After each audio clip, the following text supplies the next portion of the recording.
Hello ladies and gentlemen, and welcome to a new episode. My name is Jamie and I am here restoring this beautiful Triumph TR6 for a friend of mine. In the last episode I was doing some repairs on the chassis, and this episode I was supposed to be doing an unboxing of all the panels that we picked up yesterday, but there's been a change of plan. There was a comment yesterday that I had about a strengthening kit that you can buy to strengthen the mounts where the diff fits on a TR6. And I was actually going to look into it because I heard that it's a common problem on these, because we had that crack in, like these stress cracks, which I showed and repaired. So on inspection, I'm going to show you what I'm going to do. So the chassis is upside down at the moment. So this is if you were looking at the bottom of the car. And the plate under here is what I had repaired that had cracked. And on inspection, I don't know if you can see on the camera, but this has actually been repaired previously. I'm not sure if this plate here is original, but I don't think it is, because the other side, this was the side that wasn't cracked or anything, doesn't have that on there. So I don't know if this is more problematic that it cracks on this side, I don't know. But what I'm going to do is I'm going to make some templates and make some bracing plates that I will put on each end of here and weld in. And also I had a look, and the kit consists of a plate that you weld to this panel here. So once I remove these, I can put the plate in, weld it up, and then I'll put stronger supports here. So it will make more sense when I get into it. So first of all, I'm going to use this one as my measurement, because this one looks like it sits a little bit higher than this one that's been repaired. So I'm going to make all the panels that fit to this one, and then remove this one, fix it up, and hopefully it will be stronger. I would like, if anybody out there knows if there is a way to strengthen these. Well, obviously there is a way to strengthen these, but what is the preferred way? Because I have noticed also that this has a crack here. So I don't know if it would be beneficial to box these off as well to add more strength, because these are quite, you know, they're not that beefy, are they? Even this is not that beefy. So I'm going to start with these, and then I'll look into a way if it's worth strengthening these as well. So by using CAD, cardboard aided design, I have made this template that will nicely fit like that. So I will transfer that obviously onto maybe 1.5mm thick steel, and I'll make it for the other side as well. And if you check on this other side that's been repaired, as I suspected, it sits a little bit taller than the original, so it will be good to correct that. Probably doesn't make any difference, but it would be nice to do it properly. So next up, I will make a template for this piece and then transfer it onto steel. I just had a measure up of how thick the original steel is, and it was about 2.6, I think. Yeah, about 2.6 millimeters. There we go. So I won't use the 1.5. I actually found this 3mm a little bit overkill, but it's better to have it too strong than too weak, obviously. So I just laid the template on there, drew around it, and I'll cut 4 of these out.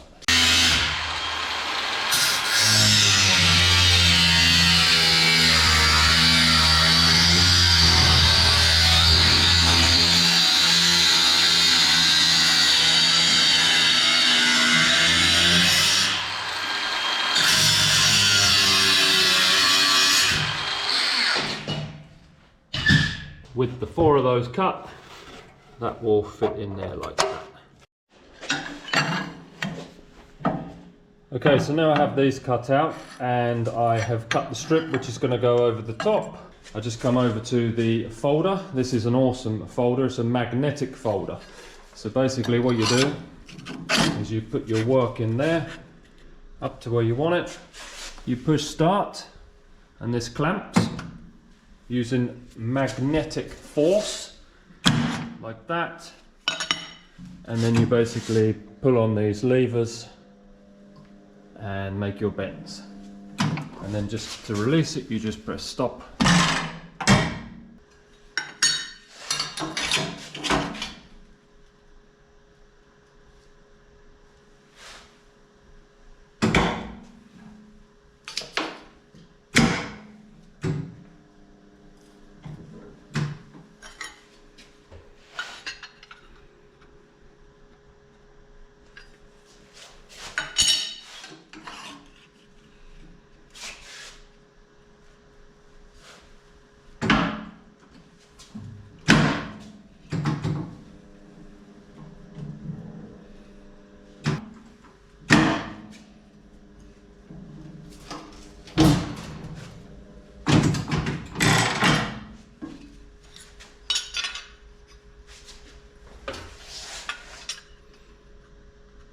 I actually just had to rebend that last one because I put it in the wrong place, because this plate fits on the end, not inside.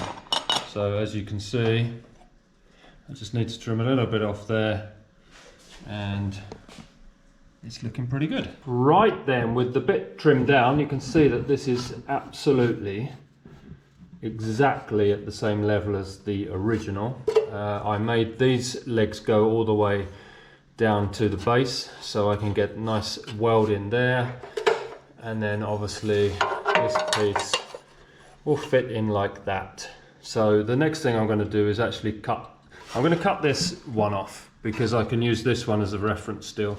So I'll cut the one that is already been previously repaired. I'm going to cut that off and then see if we can get this to fit nicely on here.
So I smashed that bugger out, and you can see that they had actually welded a new piece over the old piece. That's why it sat a little bit higher.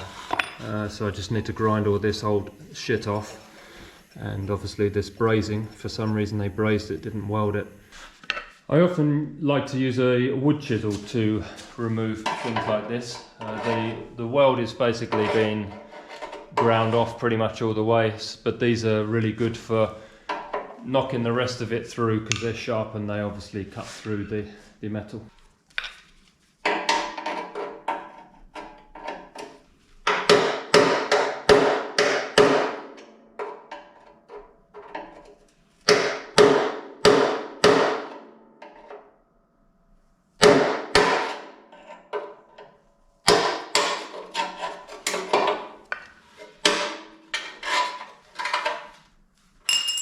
So this is where we're at.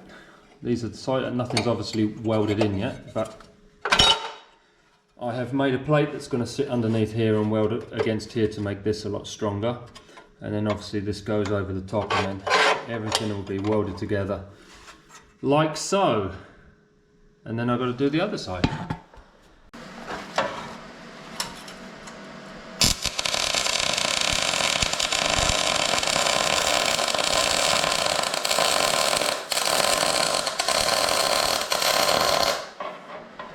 The main piece of the body is welded in, and now it's time to put these end plates on.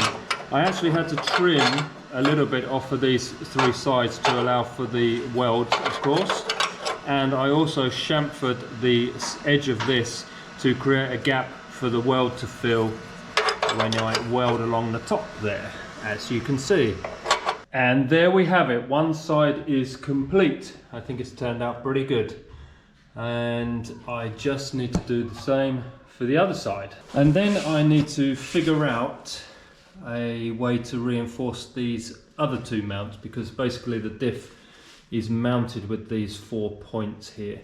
And as I mentioned earlier, this is actually cracked. So what I'm thinking is maybe cutting these off, reinforcing inside here similar to what I did with this, and then making a new outer piece that fits maybe inside of here and close them off. I don't know if that's too much, but I'd rather overdo it than this problem reoccur.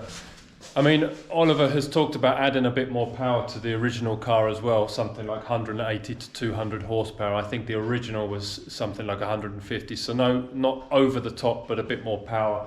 So it would be nice to have these, not have to worry about these not being strong enough. So I'll address that probably tomorrow.